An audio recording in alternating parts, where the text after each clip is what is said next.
Hi friends, welcome to our channel. સરસ મજાનો શિયાળો ચાલી રહ્યો છે, તો ચલો સરસોદા શાક બનાવીએ.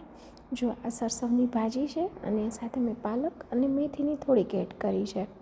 સરસવની ભાજી 3 પણી છે, તો થોડીક પાલક અને થોડી જ મેથી બસ સરખી રીતે ધોઈ અને પ્રેશર કુકરમાં લઈ લીધી છે.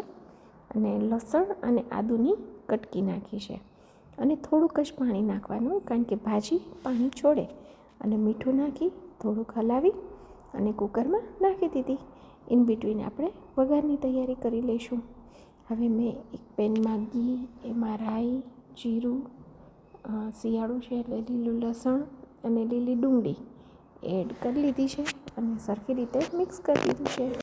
ભાજી થોડીક જાડી હોય એટલે 5-6 સીટી મારી છે અને ક્રશ કરી દીધું છે. અને ક્રશ કરવા ટાણે તમારે મકાઈનો લોટ એમાં થોડોક 2-3 ચમચી એડ કરી લેવાનો. હવે જો ડુંગળી સંતળાઈ ગઈ એટલે ટમેટાં સાંતળી લઈશું, બરાબર. ટમેટાં સંતળાઈ જાય એટલે ક્રશ કરેલી ભાજી એમાં એડ કરી મીઠું નાખશું અને થોડુંક લાલ મરચું નાખશું. બસ એ સરસ મજાનું મિક્સ કરી લઈશું એટલે આપણું સરસવનું શાક મક્કેથી રોટી સાથે રેડી છે.